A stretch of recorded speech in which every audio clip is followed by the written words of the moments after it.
You see his mic on, Mike Lesser. Let's wait just, yeah.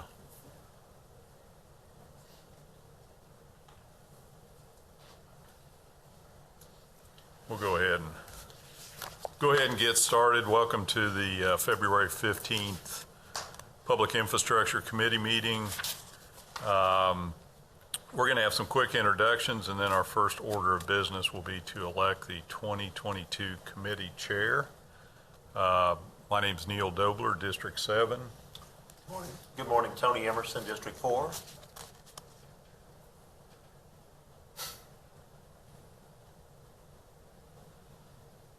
I think you're muted, Mike. There we go. Still Mike Lesser, District 9. Thank you. All right. Next order of business is to elect our 2022 committee chair. Councilman Lesser, do you have a nomination? I move to nominate Tony Emerson as chair. And I will second that. Seeing no other nominations, all those in favor say aye. Aye. Those opposed? Aye. Yeah. No, Passes 2-1. So at this point, I will turn it over to Chairman Emerson. Thank you, Councilman Dobler. I will say my honest opinion is you'd be the best chairperson, but you put in 2 years, and I do understand the work, so I appreciate everything you've done. I'll still have you right here, so. Great. I appreciate you saying that too, that he'd make the best one. I appreciate that. Thank you. Yeah, I meant or you, Mr. Lesser. Yeah, you didn't. Yeah. So the next item of business is to approve the January 3rd meeting minutes, and they are here in the packet. Second. Okay, we have a motion and a second for approval. All in favor, please say aye. Aye. Aye. Opposed? All right, motion carries 3-0. All right, our next item is discussion by traffic engineer of uncontrolled intersections, Ms. Erickson.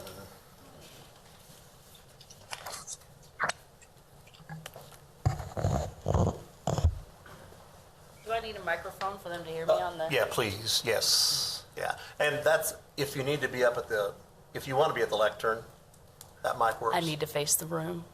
Oh, okay. We'll try something else.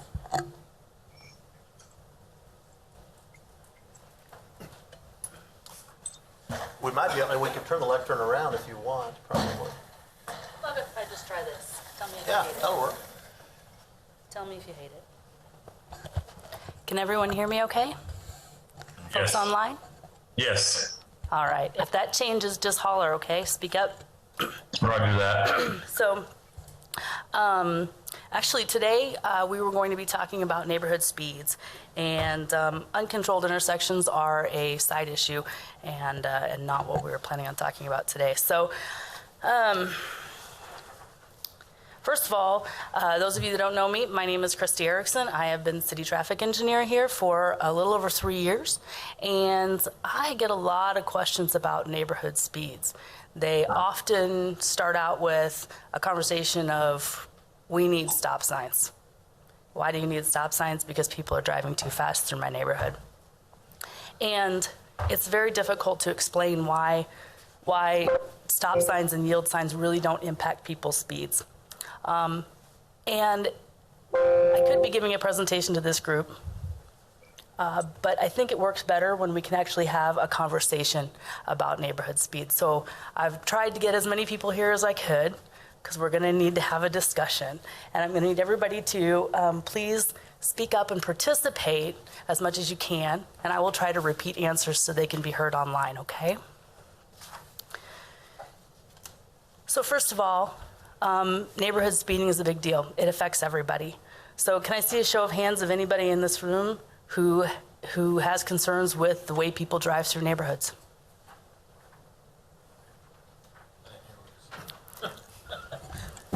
I would like to see a show of hands of the folks who have concerns about how fast people drive through neighborhoods, or have heard concerns from other people. Probably all of our council folks. Yes, yes, good. So can you please share some information on why you're concerned? because the guy really yelled at me loud when I was driving too fast through the neighborhood. And, That's a little embarrassing, isn't it? actually, it was. So, I mean, I did realize, look down, in my division, it's 20 miles an hour, and I was doing about 28, and they were right. But I have gotten multiple calls over the last 4 years that most of the time I dealt with, at the time, Chief Cochran, who was very responsive in getting law enforcement out there to either put a machine out there or regulate it. But the reason was lots of kids and possible pedestrian accidents. So the reason for your concern is that there are lots of kids in your neighborhood. The reason for my concern is lots of kids could get hurt by people speeding. Yeah. Yeah. Or by people exceeding the speed limit in a unsafe manner. Yeah, or driving faster than conditions, maybe? Anybody else? Sure. Chair, Yes. Yes. hi, this is Christina. Can I talk or what? Yes, please. Yeah, go ahead. Okay, for almost 2 years now, this has been an ongoing concern that I brought up, and thanks for having this presentation. This is a concern in the district that I serve, District 2, but specifically I hear it more and more in Oakland. Oakland is a very tight street neighborhood. I mean, everything is compact in there. There's only probably really a handful of streets that have a very wide, berth, but the rest of it is pretty narrow with oftentimes, parking allowed on both sides of the street, sometimes just on one side. But the reason that it continues to come up at NIA meetings and on the Oakland page and through phone calls, et cetera, is because of the amount of elders that we have in the community, the amount of children that we have in the community. We have 3 different schools just in Oakland, Holy Family, Chase, and State Street. And so oftentimes if the sidewalks are not in the best condition, sometimes you will end up having all of the above walk in the street. It's not nearly as bad as it is in North Topeka, but we have a number of uncontrolled intersections, a number of long streets that have no current speed zones. And so ours is a public health and safety issue, most definitely.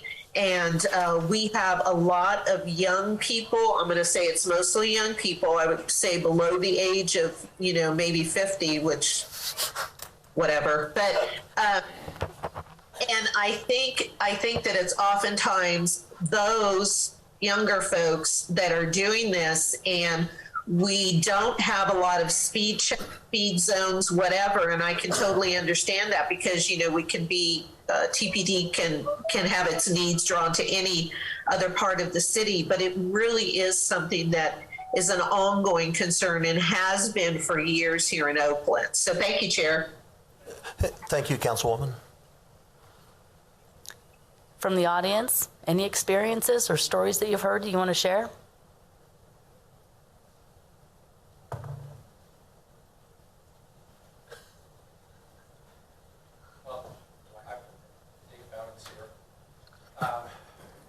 What I've experienced in years. Mr. Bevins, I hate to do this to you, but they won't be able to hear you. And I'll have a hard time without the repeating mic, it all. sorry. Okay. And anybody who wants to come up and sit around here, by the way, you're welcome to. You guys don't have to. My experience over the years, been here about 22 years last week, has been concerns about speeds in residential neighborhoods. But as I understand, the standard speed, I believe, is 30 overall. And with narrow streets, as Councilwoman mentioned, with streets that may be plenty wide, that wouldn't discourage people from driving. People, I don't think, would what I'm trying to say is that if people drive 30 miles an hour on these streets, it seems like that's too fast. And I've heard recently that, and I don't want to mention the people down the road toward Kansas City, Lawrence, but I understand they moved to a 20. So a lot of those I've had to tell people, are they really speeding or does it just feel unsafe? Are they driving unsafe for that area? So that's always been kind of a question in my mind. I know narrower streets usually mean that people slow down, but they don't have to, right? So anyway, that's my only comment. I appreciate that, David.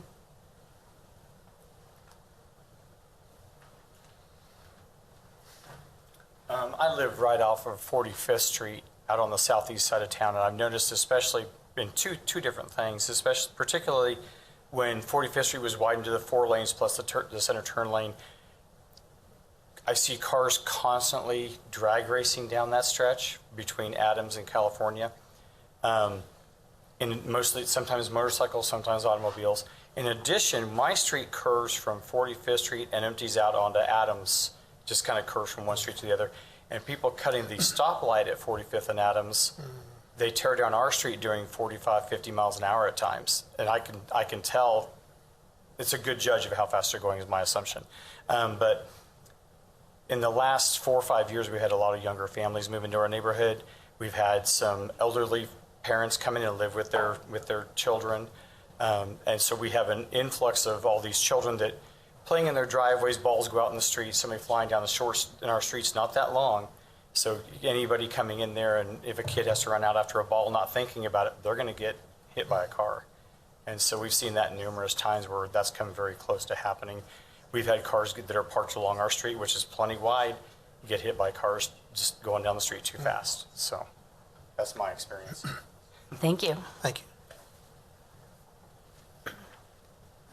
Does anyone else want to share an experience?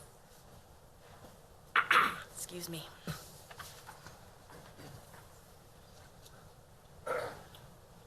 My name is Howard Ewell.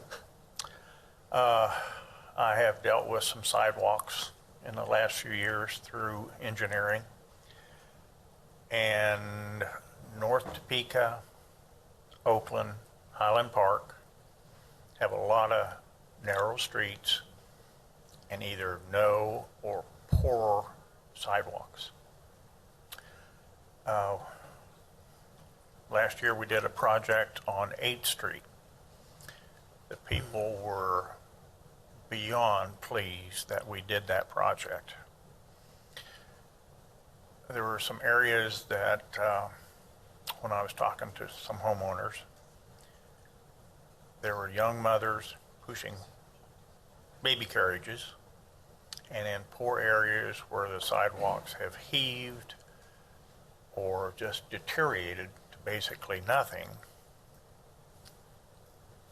we were able to put in a new sidewalk. And also the elderly. They appreciate sidewalks tremendously. So, that, just a perspective, and we can do a lot of work in North Topeka, Oakland, Highland Park areas. Mr. Yule, do you mind if I ask you a question? Oh, please. Sorry, I hate to put you on the spot, but, when you said that, it kind of, something that kind of brought up in my mind is we're spending a lot of money on what we call complete streets, some of which we have like lanes devoted to bikes. And I guess, do you want to venture an opinion on, is that misplaced? Should we be doing more sidewalks and less things like bike lanes? In my opinion, I think bike lanes are important. And I'm wondering if we can consolidate bike lanes with a sidewalk. Make the sidewalks much wider, at least on one side of the street. Like a multi-use path like we have on a lot of these projects? Right. That's my personal opinion. Okay, thank you for that. Mm-hmm. Thank you. So I'm hearing that our biggest concerns, oh, one more.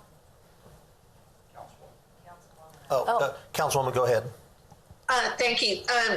Tony, Yes. where is that complete streets? Okay, so just my opinion on that as well, and knowing that a lot of obviously constituents aren't here in this meeting today, I think that they would be definitely open at the next NIA meetings that I have in North Topeka. I can ask how they would feel about that, because that may even be something that a survey could be done on.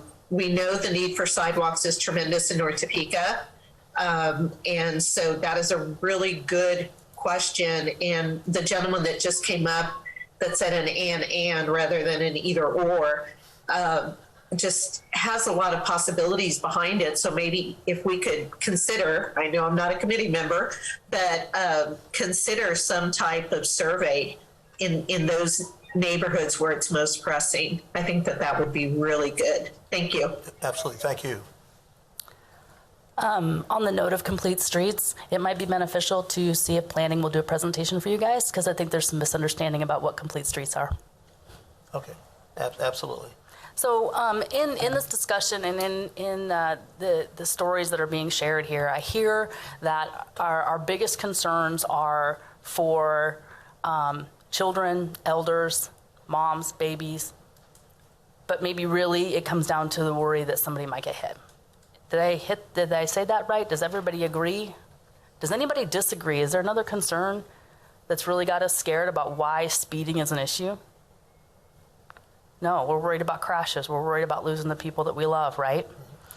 And so when it comes to neighborhood speeds, my next question is who's doing the speeding? In your opinions? Who do you see?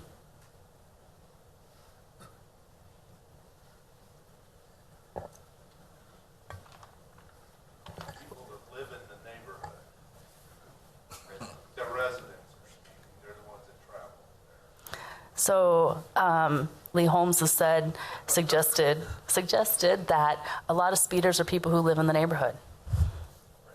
And I think we're all nodding. We're agreeing with this. These are people that we see repeatedly coming down the street. And that happens in the conversation I have too when I talk to folks and I say, how many people do you see speeding? Oh, well, it's the same guy every day. Oh, well, okay. Well, that's a different problem than the majority of people are speeding. And it's important to narrow down and define well the problem that we have so we have a chance to fix it. So, yes, people who live in the neighborhood. Who else? Who's speeding? Our council folks, have you gotten in your complaints information about who is speeding? Well, it's always, the perception is always, it's always other people, right? It's kids, it's, people coming at 2 and 3 in the morning. But I'll tell you, it's funny. Your perception changes if you're at a house and somebody's going past you, or if you're a passenger in a car, or if you're a driver. And I'll tell you, in my neighborhood, my son will be driving me, and he's going probably 20 miles an hour. And I say, Andrew, slow down. You can't. Well, it's 30. I'm like, yeah, you can't go that fast. But yet I notice, just today I was at my house 20 minutes before the meeting, and I had to get down here. I was probably going 30 miles an hour through my neighborhood. So when I'm driving, it doesn't seem near as fast as with somebody else, or if I'm. So I think, as Mr. Holmes said, it's probably usually we residents of the neighborhood. And it depends, obviously, if you're living on arterial. California was actually at an NIA meeting just last night, and a guy said, cars are going, seems like 50 miles an hour up and down California. So that's one place that believe it. Yeah. And that's a really interesting observation in that the speed of a vehicle when you're standing on the side of the road looks different than the speed of the vehicle when you're in it. And when I talk to people who aren't complaining about speeds, they're telling me, hey, I'm following the speed limit. And I'll tell you, the data shows it. When we do speed studies in neighborhoods and all around town, the majority of our traffic is driving at or below the speed limit in our neighborhoods. We'll leave the arterials out of this for a minute. But in our neighborhoods, we really are. We very rarely see a real challenging problem with speeds in the neighborhood, which causes me to ask another question, because I think that people say, well, you're just not getting the data. Well, what if I am getting the data? What if the data is accurate? And what if your perception as a resident is also accurate? What if you're right that they're driving too fast, and I'm right that they're going under the speed limit? What does that mean? So just throwing that out there, we'll bring that back up again in a little bit. So when we talk about speeding, we talked about neighborhoods. It's happening in the neighborhoods. Is there specific places where it happens, or is it happening everywhere? And are there certain times of day that it's happening? When is it happening? More in the mornings. I would say probably more in the mornings. Yeah? What else? I would interject here in Oakland at 3 p.m. When Santa Fe shops get out, there's just a huge volume of people that are going beyond the speed limit. So that's one that I can tell for sure. And in North Topeka, I'm just, again, those big main streets, Topeka Boulevard. I know we're not talking about this in particular, but, they can use that area as a drag strip of sorts. Yeah, and we can talk about arterials and collectors, so I think it's a really good point. It's a really good point. So commuters is what I just heard. I heard younger drivers earlier, the folks that think they're invincible, and everybody else maybe is too, who haven't really experienced loss in their life, maybe aren't assessing risk very well, and commuters. That's notable. AM and PM peak, those are the folks that are coming and going to work. Okay. If you think of who else is to blame for this, let me know, because we're trying to keep a list here, and I'll recap here at the end of the discussion. What about through traffic? Are there neighborhoods that get through traffic that isn't necessarily? Mr. Chair? Yes, Councilman, go ahead. I don't want to be disrespectful or rude, but we got an hour meeting and we need to get on with, I don't understand where we're going here. Yeah, and I don't know, Christie, if we can maybe wrap it up in just a few minutes. And the reason I asked that, first of all, I appreciate this, I really do. We do have a couple things we have to okay today, though, for the council on our agenda. So, Okay, then we will get to the challenging questions. How many of you in this room speed? Yeah. Come on, I have to raise my hand. Yeah. I have to raise my hand. I have for the last 5 years worked very, very, very hard at driving at or below the speed limit everywhere I go, when I go, and I still speed sometimes. Very rarely is it conscientiously. Usually it's I look down and go, this is not right. I'm driving faster than the speed limit. But I want to note that just about everybody in the room raised their hand, okay? And so let me ask you a question. How many roads in town don't have driveways? Like curb cuts, Residential driveways. residential driveways, How many roads in town don't have residential driveways? not very many. Yeah. So we in town are speeding, and we are probably almost always driving past somebody's home, no matter where we are in town.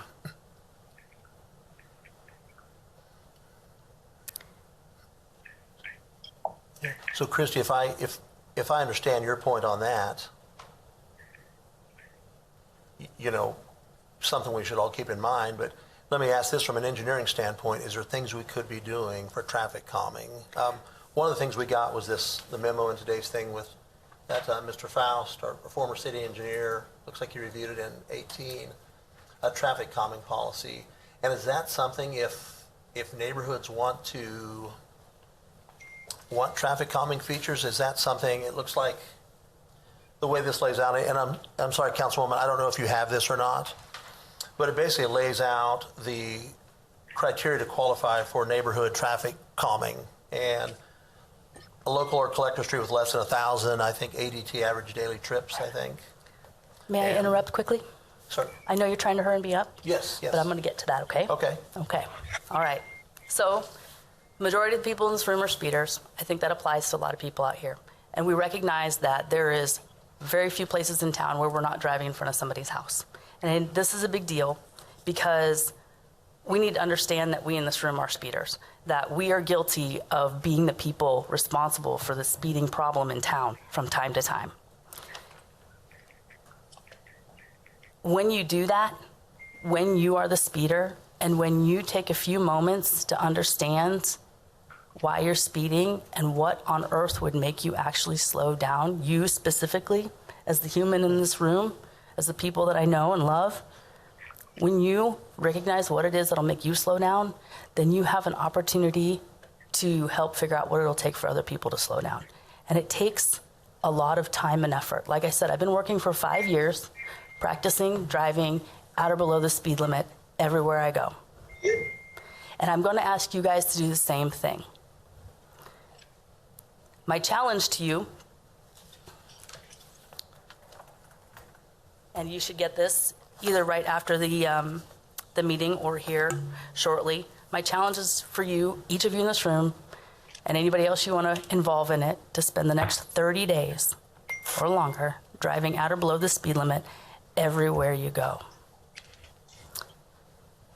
On the highway, during your commute. I know, the highway is a tough one, isn't it? Talk about peer pressure. It's hard to drive the speed limit on the highway because people crowd you. People try to intimidate you. There's peer pressure on the highway. On the highway, on your commute, when you're late, I want you to drive the speed limit at or below. When your phone is buzzing, when the kids are yelling in the back seat, when you're mad, that's my downfall.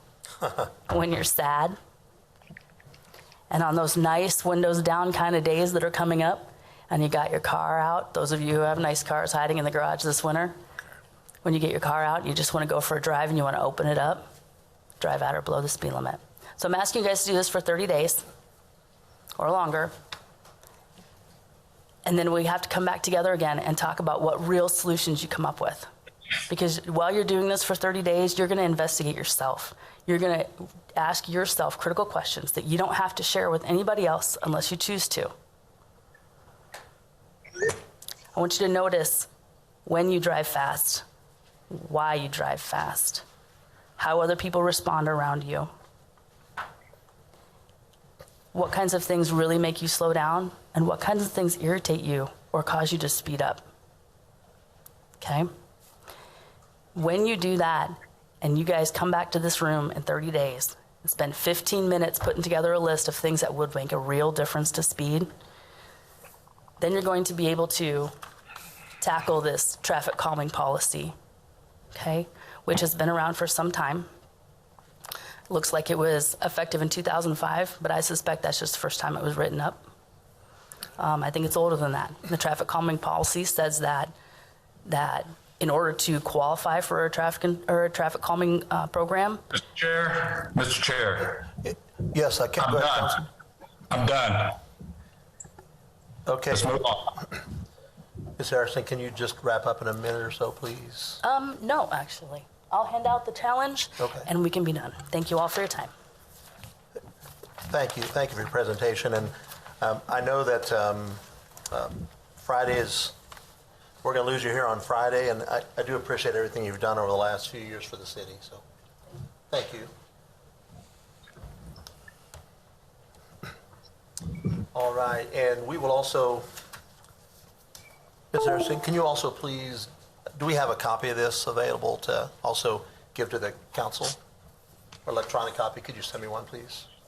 Liz has got a copy to share. Thank you. I did ask her to wait until afterwards so we can get through. Okay. Thank you very much. Our next item is a request by Public Works for a change in the CIP projects. Yes, sir. Mr. Jackson. Thank you, Mr. Chair. When we last discussed the half-cent sales tax on January 3rd, Yes, sir.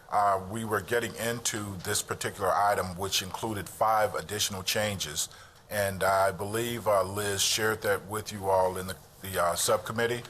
That we wanted included in our CIP this year for obvious reasons. One, we've got 2 projects that if we can go ahead and get them approved, we can begin to move on them.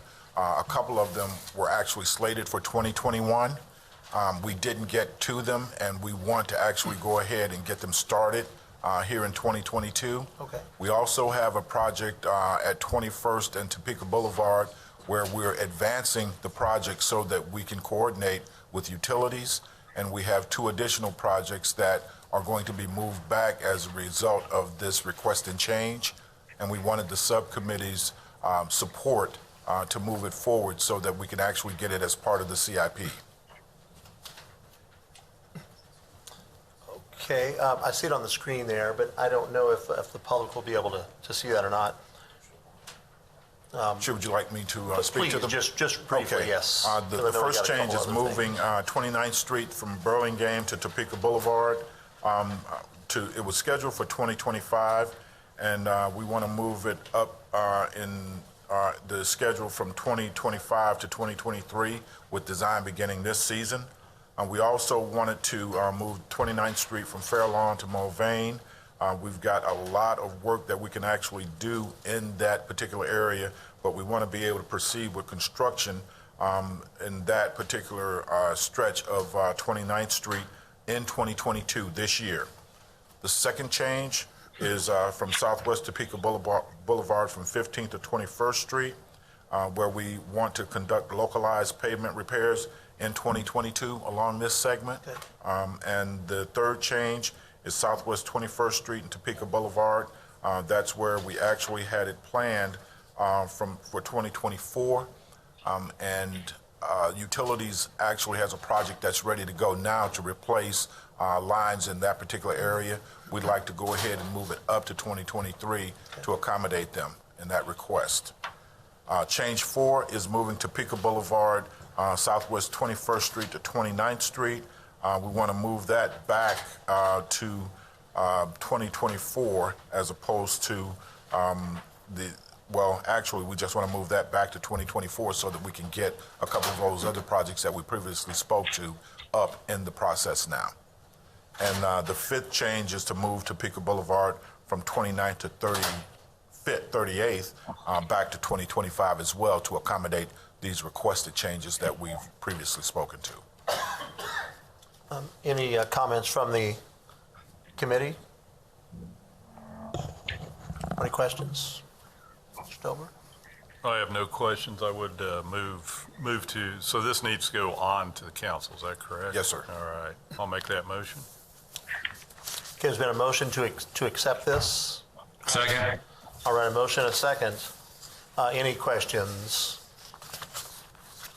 I guess my only question, Mr. Jackson, would be, does this need to be on the council tonight? If at all possible, yes, sir. Okay. I will check with the city clerk and see if that's possible. I don't think there's anything very controversial here. You guys just are moving things around. We're not changing what we're doing, just changing the timing to better accommodate what we're Exactly, doing. Mr. Chair. Okay. Exactly. Well, all's in favor, say aye. Aye. Aye. Opposed? Okay, it passes 3-0. Thank you, sir. Thank you, Mr. Jackson. And the next item is a firm unplanned repair update. Mrs. Ulrich?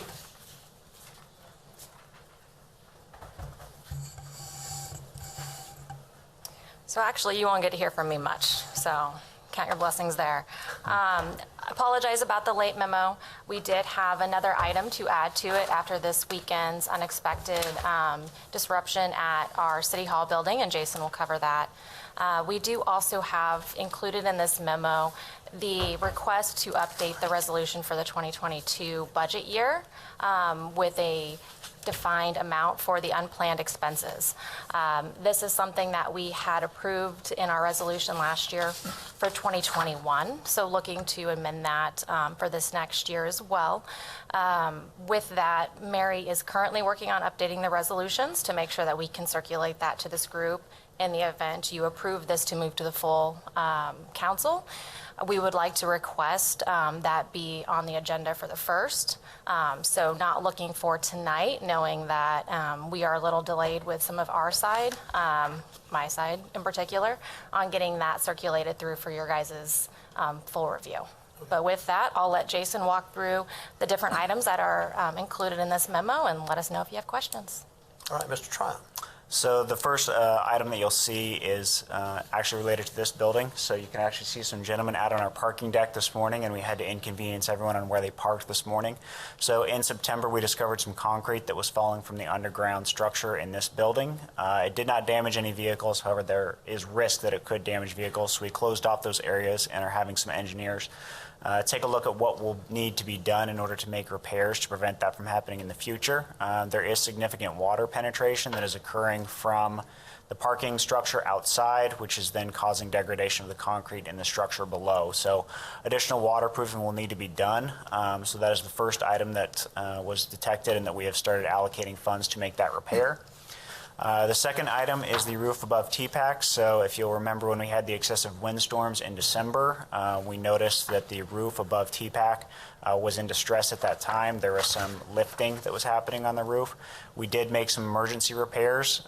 It should be noted that the TPAC roof in totality was an identified item that needed to be repaired in previous condition assessments, and that we intend to make those repairs to the roof.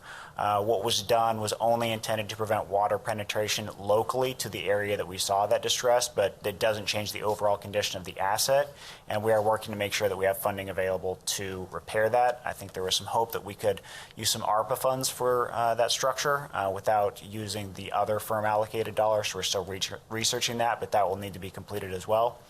The third is an issue that came up just last week. So we were aware that the condensation tank that is connected to the boiler system at City Hall, which provides heat to City Hall and TPAC, was going to need to be replaced. We were hoping, we detected that earlier this year, or actually earlier last winter. But obviously you don't want to replace anything to do with the boiler in the middle of winter. We'd hoped that it would last until spring. Unfortunately, it began leaking last week in a manner in which we didn't think it was safe to keep operating it. We did an emergency repair that is getting us through this week, and then we will be connecting a temporary tank. That temporary tank will continue to provide heat to the building until we can get a permanent tank in place. The temporary tank we are renting, it's estimated it's going to take about 12 to 16 weeks lead time to get a replacement tank in. That's just what we're hearing from our suppliers right now. Obviously, without that tank, we can't supply heat to the building. So when we discovered this last week and we had a big show at TPAC on Friday night, we were a little worried, but we were able to make emergency repairs and restore heat to the building by Friday night.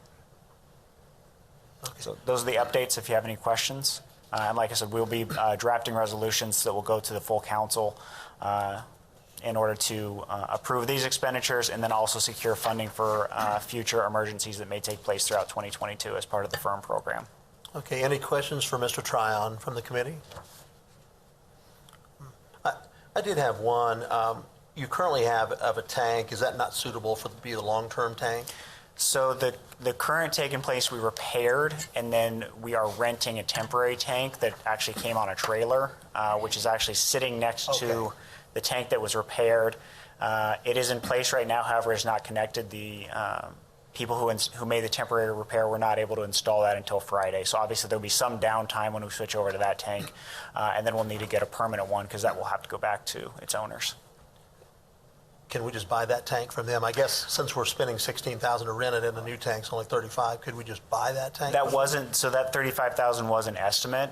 We can certainly inquire. However, I'm not sure if that would be feasible or not. It is welded to a trailer. Okay, it's an external, okay. Yeah, that we can easily bring in and out. Okay, no, okay. So as far as action from this committee, is there anything that needs done, or is this just for our information right now? This is for your information, then we will have a resolution drafted which will need to be approved by this committee and then taken to the full council. And so that's at our next meeting of this committee. Well, so what we would like to request actually is a essentially contingent approval of the items as listed. We will circulate the full resolution. That way you have a chance to review that. And then at that point, assuming that it's not materially different, which should not be the case, we'll make sure that it's not, then be able to pass that to the full council effective the March 1st meeting prior to our next meeting of this committee. Yeah, I certainly don't have a problem with that. I'm good, yeah. Okay. So do you need a formal vote? Or do you, okay. Yes, sir. Well, I guess I'll entertain a motion then. Don't everybody speak at once. Yeah. Look like Mike's getting. Go ahead. I'll move as such. Second. Okay, we have a motion, a second, to approve this contingent upon a resolution that matches this being brought forward. Yes, to the sir. We will council. circulate that as soon as we have it prepared. That sounds great. Well, all those in favor say aye. Aye. Aye. Aye. Opposed? All right, it passes 3-0. Thank you. Thank you both. All right, our next, the next item, I don't have any further items. Was there something that got added? Maybe that was that item that they came up and talked to me about. Are there any other items that anyone on the council, the committee has?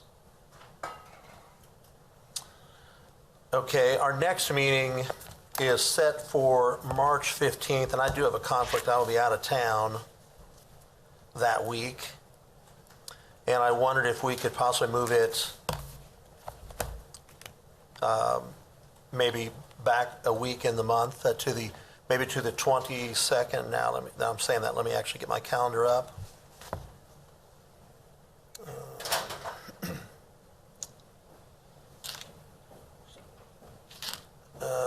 Mr. Chair, while you're doing that. Yes, Mr. Jackson? Yes, sir. I'd just like to apprise the committee of one item. Okay. Just as an awareness. Sure. Go We ahead. received a note from Deb Tanking with KDOT. Yes, sir. They're working with the Pope Quincy project, and they were sharing that they're getting consistent inquiries to come to meetings to talk about the Pope Quincy Viaduct project, and one of them in particular, the Complete Streets Advisory Committee has requested that they come to their meeting to have a conversation on bike connectivity, and the primary link that they're concerned with is the First Street bike ped movement to the west, and they are scheduling a meeting with us to talk about some of these concerns and would like to actually have a conversation with us, and by us, I mean the city, before they continue these community meetings, because they want the city to be aware of what's actually being disseminated before they actually start having these discussions, and more importantly, ensure that we have our input so that when we are speaking, both KDOT and the city, we're speaking as one. Sure. And I just wanted to apprise you all that this is happening. One of the things that she recommended, that being Deb Tanking, is that she has a conversation with one of your colleagues, Councilwoman Hiller, to make her aware of what the plans are to this point, bring her up to speed, and then share that with us so that we, the city, are also aware of what she has shared to this point. But I wanted to bring it to the committee's attention, being that you are the advocate of all streets-related activity. Councilman Dobler? Mr. Jackson, who's the Complete Streets Committee? Is that a city-sponsored committee? Yes, sir, it sure is. And who? The Complete Streets Advisory Committee. Okay. I am in the process now of finding out who actually chairs that committee, because I am not aware. I believe it's coming out of planning, and I want to make sure, Liz is nodding in the affirmative, it's actually coming out of planning. So I forwarded the information to Bill Fyander this morning to make him aware, but I've yet to receive a response back from him. Okay, and it was the committee itself that made the request to KDOT? Yes, sir. Okay. Seems like the protocol there should be the request come from the committee should come to the city manager, and then the request go to KDOT. Yes, sir. And one of the things that we understand is the council person has been very actively involved, and maybe through conversation sharing that we as a city are working with KDOT to make this happen. And as a byproduct of that, the committee themselves, are reaching out to KDOT to ask for additional information, as opposed to taking the avenue which you suggest, council member. I guess I really don't see the difference there. I think I'm back to Yes, sir. protocol would, and respect, I think, it would seem that a committee would ask the city manager to make that request. Understandably so, Thank you. yes, sir. Yeah, I agree with that, because I guess we just don't want groups, kind of ad hoc groups all over talking to KDOT about we want to change this or we want to change that on a project, and we don't know anything about it. So, I I agree. Yes, sir. That's why I wanted to bring it to the attention of the Yeah. subcommittee. Appreciate that. Yeah, thank by the you. way. Thank you very much. I was, 20 seconds good for me for the next meeting. the 22nd, yes. We'll do the 11 o'clock. Yeah, so the next meeting, Councilman Lesser, does that work for you? 11:20, or sorry, not 11. Yeah, let's skip to March. Yeah. Does March 22nd work for you for the meeting? It'd be you're muted. Sorry, I can't hear you.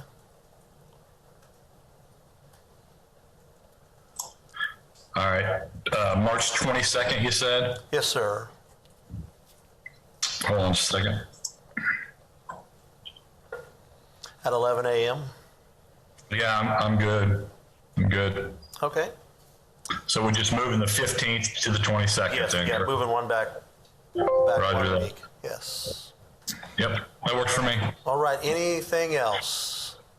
I did want to say before we end that at the NIA meeting, one thing they mentioned last night was, this was in the Highland Park area, and they said, man, we saw something we haven't seen. A lady said, you know, I've lived in this house for 27 years, and she said, I think it's been about 15, 16 years, and something happened this year I hadn't seen. And I said, what's that? She said, a street sweeper came down my street.